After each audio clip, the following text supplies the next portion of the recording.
अस्सलाम वालेकुम। CS601 module 166 से 179 तक इसमें पढ़ना है। अच्छा, मीडिया एक्सेस कंट्रोल ये आपकी एक और सब लेयर होती है डाटा लिंक लेयर की। अब DLC हमने देखा था कि वो क्या मैनेज कर रही थी, नोड टू नोड कम्युनिकेशन। इसमें जो मीडिया एक्सेस कंट्रोल ये क्या चीज़ मैनेज करती है कि जब आपकी मल्टीपल डिवाइसेस एक चैनल को शेयर करती हैं ट्रांसमिशन करने के लिए, तो वहाँ पे जो सब कुछ होता है वो उसको मैनेज करता है आपका media access control sub layer. अब ये होता है कि जब आपके डिवाइसेस एक मीडियम शेयर करेंगी तो उसमें फिर डाटा की कोलिजन होने के, करप्शन होने के ज़्यादा चांसेस होते हैं। मतलब हो सकता है कि दो डिवाइसेस एक ही टाइम पे डाटा भेज दें, तो इसमें जो है फिर कि किस डिवाइस ने कब डाटा भेजना है, कैसे सब कुछ होगा, इस सारी चीज़ को आपका मैनेज करता है जो मैक सब लेयर या media access control sub layer. Okay, अब इसमें डिफरेंट किस्म के प्रोटोकॉल्स होंगे, ये सारे हमने पढ़ने हैं। 3 टाइप्स हैं आपके पास, रैंडम एक्सेस, कंट्रोल एक्सेस और चैनलाइजेशन। फिर इनकी मज़ीद 3 टाइप्स हैं, तो इन सब को देखते हैं। ओके, अब सबसे पहले आपके पास रैंडम एक्सेस है। रैंडम एक्सेस में ये होगा कि सारे स्टेशन इक्वली एक्ट करते हैं और वो एक सेट ऑफ रूल्स यानी कि प्रोटोकॉल कुछ ना कुछ फॉलो करेंगे, क्योंकि कुछ ना कुछ तो हिसाब किताब होगा ना कि कब मैं एक डिवाइस ने डाटा भेजना है। ये तो ना हो कि हमारा सारा ही डाटा जो है करप्ट होता रहे, तो इस वजह से किसी ने कुछ ना कुछ रूल्स की ज़रूरत होती है। अब इसमें जो रूल्स होते हैं वो बेसिकली 2 सिर्फ चीज़ें डिसाइड करते हैं। एक कि डाटा कब भेजना है, यानी कि एक डिवाइस ने कब डाटा भेजना है, और नंबर 2 कि अगर उसको पता चलता है कि अभी मीडियम जो है जो आपका चैनल है या मीडियम है वो बिज़ी है, तो वो कितनी देर वेट करेगा और फिर दोबारा रीट्राई करेगा। ओके, जो इस चीज़ को जो पता करने का तरीका है इसमें वो ये है कि आप मीडियम का स्टेटस देखते हो। मतलब अगर आपका मीडियम खाली है तो फिर आपके एक स्टेशन जो है डाटा भेज सकता है, और अगर वो बिज़ी है तो फिर वो वेट करेगा। ओके, अलोआ आपके पास फर्स्ट रैंडम एक्सेस प्रोटोकॉल्स में से एक है। ये डेवलप हुआ था 1970s में हवाई की एक यूनिवर्सिटी में, इस वजह से इसके नाम में भी ये आता है। बहरहाल अब इसमें होता ये है कि आप सबसे पहले तो ये है कि ये मेजरली बनाया गया था आपकी जो वायरलेस लाइन्स होते हैं उनके लिए, जैसे रेडियो कम्युनिकेशन के लिए। लेकिन वो कहता है कि ये आपकी वायर्ड शेयर्ड नेटवर्क जो होते हैं उनमें भी ये काम कर सकता है। अच्छा, होगा क्या, वही सेम, चूँकि रैंडम एक्सेस है तो इसमें एक स्टेशन मल्टीपल स्टेशन एक चैनल को शेयर करेंगे, और इसमें फिर कोलिजन्स होगी। कोलिजन्स कैसे होंगी कि अगर आपके मल्टीपल स्टेशन यानी कि उधर से 2 स्टेशन पे अगर एक टाइम पे डाटा भेजेंगे तो वो डाटा आपस में टकराव होगा उसका, और वो करप्ट हो जाएगा। अच्छा, इसके एग्जांपल ऐसा है कि अगर आपके पास वॉकी टॉकी और उसमें सेम टाइम पे एक से ज़्यादा लोग बात करने लग जाएं तो फिर किसी को कोई समझ नहीं लगेगी, सारी इन्फॉर्मेशन इधर उधर हो जाएगी। अच्छा, अब इसमें फ्रेम्स कैसे ट्रांसमिट होते हैं। यहाँ पे आपके पास 4 स्टेशन हैं, ऑफकोर्स ज़्यादा होंगे प्रैक्टिकली, लेकिन समझाने के लिए 4। तो स्टेशन 1 ने अपने फ्रेम भेजे ग्रीन कलर के, स्टेशन 2 ने ब्लू कलर में डिफरेंट। अच्छा, अब यहाँ पे देखें कि कुछ टाइम ऐसे आए कि सारे स्टेशन ने अपने अपने फ्रेम भेज दिए, मतलब एक टाइम पे भेज दिए। जैसे ये वाला जो येलो कलर का पूरा बड़ा एरिया है, तो इस टाइम पे सारे स्टेशन ने जो कि फ्रेम भेजे तो आपस में कोलाइड कर रहे हैं और कोलिजन हो रही है, और ये जो सारा हमारा डाटा होगा ये करप्ट हो जाएगा। फिर यहाँ पे भी थोड़ी सी कोलिजन हो रही है, तो मतलब कि अगर सेम टाइम पे भेजेंगे तो कोलिजन हो जाएगी। अच्छा, अब इसमें जो बेसिकली प्रोटोकॉल होता है वर्क कैसे करता है। सबसे पहले इसमें आपके पास होगा के, यानी कि नंबर ऑफ़ अटैम्प्ट्स, आपका स्टेशन कितनी अटैम्प्ट्स कर सकता है मैक्सिमम एक फ्रेम को भेजने के लिए। फिर होगा टीपी, यानी कि प्रोपगेशन टाइम। प्रोपगेशन टाइम का मतलब है कि आपका फ्रेम सेंडर से रिसीवर तक जाने में कितना टाइम लेता है। अच्छा, TFR यानी कि एवरेज ट्रांसमिशन टाइम, इसका मतलब है कि आपका जो फ्रेम है उस स्टेशन से आपकी डिवाइस से निकल कर आपके चैनल में जाने तक कितना टाइम लेता है। तो इन दोनों को कन्फ्यूज़ नहीं करना। मैक्सिमम प्रोपगेशन टाइम है आपका फ्रेम सेंडर से रिसीवर तक जो टाइम लेता है।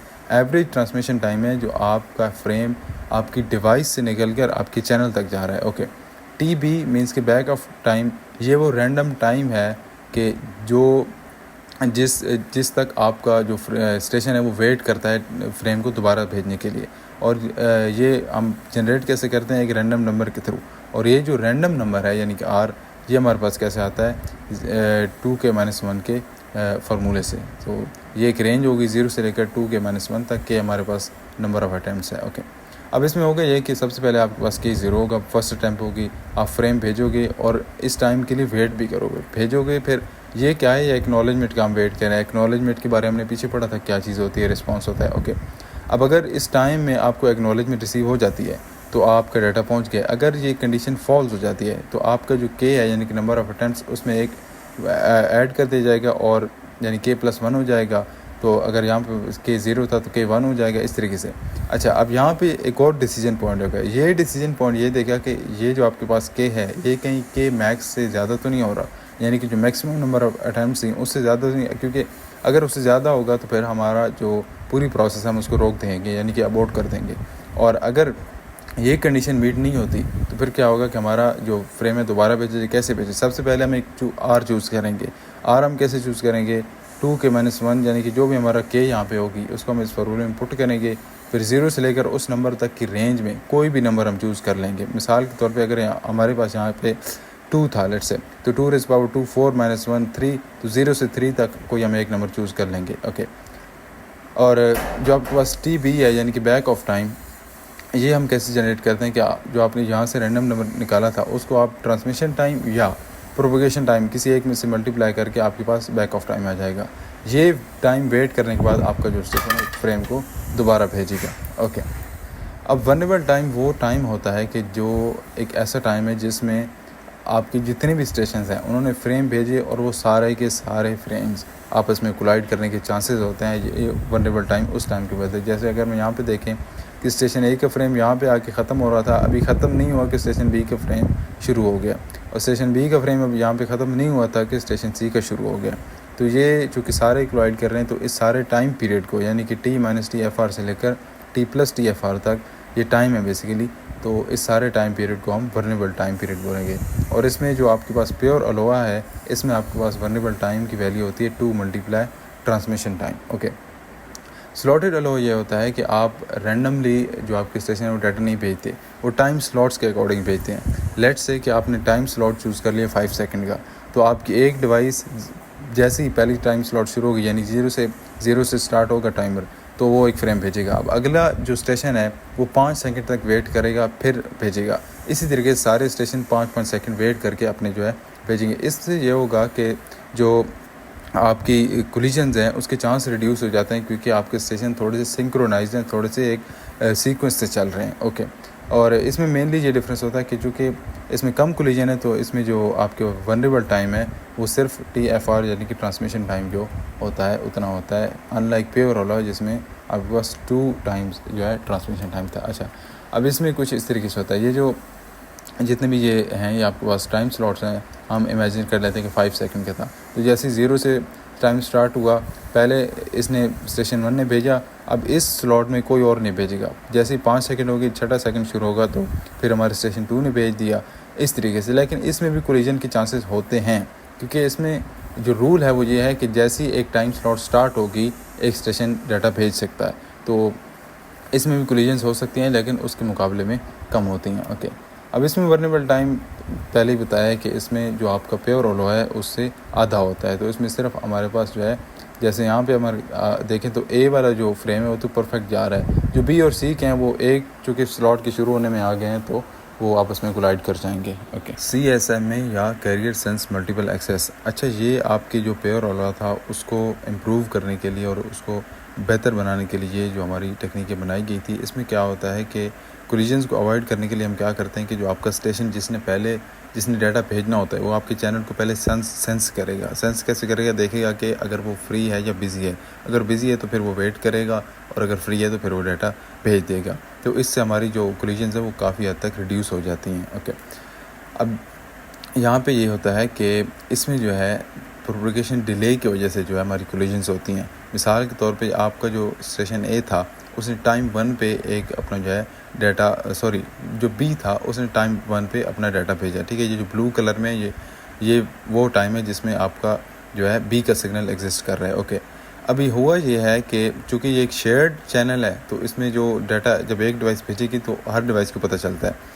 अब हुआ ये है कि जब इसने डाटा भेजा तो उस बी का डाटा सी तक पहुंचने तक चूँकि टाइम लगना था, डिले था, प्रोपगेशन डिले जिसको बोलते हैं, तो डिले था। तो जैसे ही सी चूँकि सेंस कर रहा था हमारी चैनल को भी, तो इसको लगा कि शायद चैनल फ्री है, तो इसने भी टाइम 2 पे क्या हुआ कि डाटा भेज दिया। अब जब इसने भी डाटा भेज दिया, इसने भी भेज दिया, तो क्या हुआ कि एक टाइम आया कि दोनों के सिग्नल जो है को एग्जिस्ट कर रहे थे, दोनों को एग्जिस्ट कर रहे थे। तो फिर इससे ये जो सारा हमारा ग्रे कलर का एरिया इसमें सिग्नल कोलाइड कर रहे हैं, तो इसमें जो कोलिजन्स होती हैं वो प्रोपगेशन डिले की वजह से होती हैं। अच्छा, अब इसमें वनरेबल टाइम कैसे होता है? वनरेबल टाइम इसमें जो आपका प्रोपगेशन टाइम होता है पूरा, वही सारा वनरेबल टाइम होता है। मिसाल के तौर पे कि ए ने जो है T1 पे डाटा भेजा और ये जो ब्लू कलर में है ना, ये आपका फ्रेम प्रोपगेशन है और जो येलो कलर में आपका टाइम है, ठीक है। तो बी ने इसको थोड़ी देर बाद सेंस किया, सी ने मज़ीद थोड़ी देर बाद सेंस किया और डी ने मज़ीद थोड़ी देर बाद सेंस किया। तो चूँकि इसके फ्रेम के प्रोपगेट होने में, मतलब कि इसके यहाँ से यहाँ तक आने में टाइम लगता है, तो अभी बी तक ये फ्रेम पहुंचा नहीं था कि बी भी चूँकि सेंस कर रहा था चैनल को, तो बी को लगा कि शायद चैनल फ्री है, तो वो भी डाटा हो सकता है कि वो भी डाटा भेज दे। फिर सी को चूँकि मज़ीद टाइम लगा थोड़ा सा चेक करने में, उसने मज़ीद थोड़ा सा लेट चेक किया, तो उसको भी हो सकता है लगे कि चैनल फ्री है, तो वो भी डाटा भेज सकता है। और जो आपका डी है वो मज़ीद थोड़ी देर बाद चेक करेगा, तो हो सकता है कि उसको भी यही लगे कि शायद चैनल फ्री है, तो वो भी डाटा भेज दे। तो इसमें कोलिजन्स जो हैं, जो वनरेबल टाइम है जिसमें कोलिजन्स के चांसेस हैं, वो आपका सारा प्रोपगेशन टाइम होता है। ओके, अब इसमें 3 किस्म के बिहेवियर होते हैं। सबसे पहले वन परसिस्टेंट में ये होता है कि आपका जो स्टेशन है, हर स्टेशन, हर डिवाइस वो कॉन्टीन्यूसली चेक कर रही है कि आपके जो चैनल है या लिंक है वो बिज़ी है या फ्री है। जैसे ही उसको मौका मिलेगा कि आप फ्री हुई है, तो वो फ़ौरन से ट्रांसमिट कर देगी। ओके, इसमें कोलिजन्स की रेट ज़्यादा होता है, लेकिन इसकी परफॉर्मेंस भी अच्छी होती है। और ईथरनेट में जो आपके ये वाली जो आई परसिस्टेंट मेथड है यूज़ होता है। ओके, नॉन परसिस्टेंट में ये होता है कि वो आपका स्टेशन जो है वो पहले देखेगा कि हमारा चैनल बिज़ी है या फ्री है। अगर बिज़ी है तो वो एक मखसूस टाइम का वेट करेगा, फिर दोबारा चेक करेगा। अगर अभी भी बिज़ी है तो फिर वेट करेगा। लेकिन ये जो वेट का है, ये मतलब एक टाइम पीरियड होगा और उसका उस टाइम पीरियड तक वो वेट लाजमी करेगा, चाहे चैनल फ्री हो। जैसे यहाँ पे उसने जब सेंस किया, तो ये वाला जो वेट है उसको फिर पूरा वेट करना पड़ा और यहाँ पे जाके फिर उसने ट्रांसमिट किया। तो इसमें टाइम क्योंकि वेस्ट हो रहा है, तो उसमें कोलिजन रेट कम होता है, लेकिन फिर एफिशिएंसी भी कम हो जाती है। नंबर 3 पे पी परसिस्टेंट ये होता है कि आपका जो नेटवर्क है उसने सबसे पहले इसमें जो टर्म यूज़ हो रही हैं आर और पी, यहाँ पे पी जो है ये आपका नेटवर्क पहले से कन्फिगर, पी एक नंबर है जो 0 से 1 के दरमियान में हो सकता है, 0.3 0.4 इस तरीके से एक कोई भी जो है वो मतलब नंबर होगा। और जो आर है ये आपका स्टेशन जो है वो जनरेट करता है, रैंडम नंबर जनरेट करता है। अब अगर आर वो कहता है कि कॉन्टीन्यूसली पहले तो सेंस करेगा स्टेशन, फिर जैसे ही उसको फ्री मिलेगा चैनल, वो एक वैल्यू जनरेट करेगा आर की। अब आर अगर पी से स्मॉलर है तो वो डाटा भेज देगा, नहीं तो फिर एक टाइम स्लॉट तक वेट करेगा। और अगर उसने देखा कि अभी बिज़ी है तो फिर क्या करेगा, एक बैक ऑफ टाइम जैसे हमने अलोवा में पढ़ा था उस तरीके वही कॉन्सेप्ट है, और फिर से चेक करेगा। अगर फ्री है तो फिर वही यूज़ करेगा कि एक रैंडम नंबर जनरेट करेगा। वो अगर पी से छोटा होगा तो डाटा भेजेगा, नहीं तो फिर एक टाइम स्लॉट का वेट करेगा। ओके, अब CSMA की जो दूसरी या पहली टाइप है उसमें होता है कोलिजन डिटेक्शन। CSMA हमने पढ़ा है, इसमें मज़ीद एक चीज़ हुई कोलिजन डिटेक्शन। मतलब इसमें हम जो क्या है कि कोलिजन्स डिटेक्ट करेंगे और फिर उस हिसाब से डाटा जो है अपना रीट्रांसमिट करेंगे। अच्छा, इसमें क्या होगा कि वो कहता है कि the station monitors the medium after it sends up. जो स्टेशन जब आपका डाटा भेजेगा तो वो साथ साथ चैनल पे नज़र रखेगा कि मेरा डाटा सही जा रहा है। जैसे ही उसको कोलिजन डिटेक्ट होगी, वो अपना जो ट्रांसमिशन है रोक देगा और दोबारा से फिर पहले रोकेगा ट्रांसमिशन, फिर एक रैंडम टाइम के वेट करेगा, फिर दोबारा से जो है वो अपना फ्रेम या अपना डाटा भेजेगा। ओके, अब जैसे यहाँ पे अगर हम देखें तो T1 पे जो है ए ने डाटा भेजा और T2 पे जो है सी ने डाटा भेज दिया। तो अब जैसे जैसे चूँकि प्रोपगेशन की डिले की वजह से जैसे जैसे ट्रांसमिट हो रहा था डाटा, यहाँ पे कोलिजन हुई और जो ए है उसने इस पॉइंट पे कोलिजन को डिटेक्ट किया, यानी टाइम T2 पे, और सॉरी यहाँ पे टाइम T2 पे, और ये टाइम 4 होना चाहिए बेसिकली, यस टाइम 4 है। ओके, तो टाइम 4 पे इसने कोलिजन डिटेक्ट की और टाइम 3 पे जो सी था इसने कोलिजन डिटेक्ट की। और जैसे ही कोलिजन इन्होंने डिटेक्ट की, यहाँ पे लिखो सीज कोलिजन डिटेक्शन एंड अबॉर्शन, मतलब जैसे ही कोलिजन डिटेक्ट करेंगे ये अपना जो ट्रांसमिशन है उसको रोक देंगे, फिर एक रैंडम टाइम का वेट करेंगे, फिर दोबारा से डाटा भेजेंगे। ओके, कोलिजन एंड अबॉर्शन यही चीज़ हमने देखी है कि ये सारा जो टाइम था वो एक ही फ्रेम का था। यहाँ पे जब सी ने भेजा तो इस पॉइंट पे जाके कोलिजन होगी, सी ने यहाँ पे कोलिजन डिटेक्ट की और ए ने यहाँ पे कोलिजन डिटेक्ट की थी। ओके, अब फ्लो डायग्राम इसकी कुछ ऐसी होती है।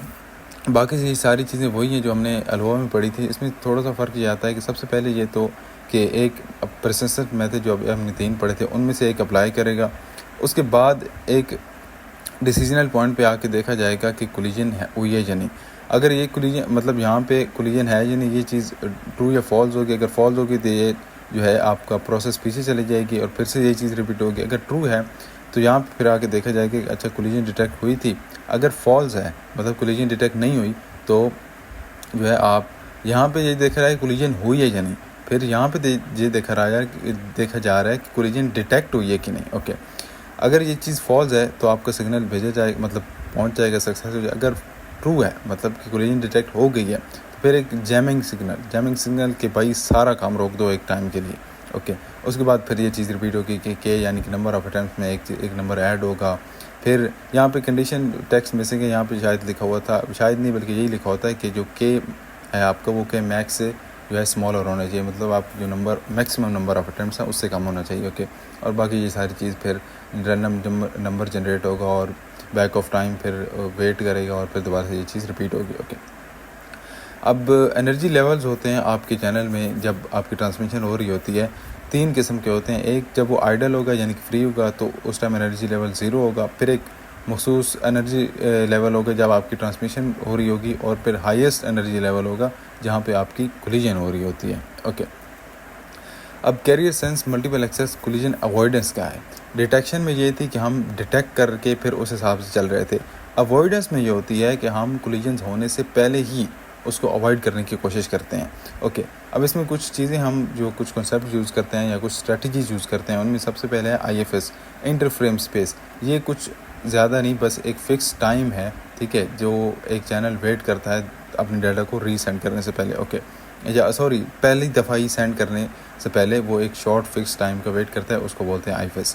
कंटेंशन विंडो ये होती है कि आपका जो स्टेशन होता है, ये डिवाइस होती है, वो पहले एक रेंज ऑफ क्या बोलते हैं कि टाइम की रेंज में एक रेंज ऑफ टाइम में वेट करेगी। एक रैंडम मतलब एक रेंज होगी, उसमें से कोई रैंडम टाइम चूज़ करके उसका वेट करेगी। और इससे फिर क्या होता है कि इस बात का रिस्क कम हो जाता है कि 2 डिवाइसेस एक टाइम पे जो है रिटर्न भेजें। इसको हम मज़ीद डिटेल में पढ़ेंगे। एक्नॉलेजमेंट्स का आपको पता है कि रिसीवर रिस्पॉन्स करता है, डाटा सही रिसीव हो जाते हैं। ओके, अब यहाँ पे उसने मज़ीद बताया हुआ है कि जो IFS है इससे कोलिजन्स हम अवॉइड करते हैं कि चैनल अगर फ्री भी है तो हम ट्रांसमिशन को डिफ़र कर रहे हैं, मतलब कि ट्रांसमिशन नहीं कर रहे।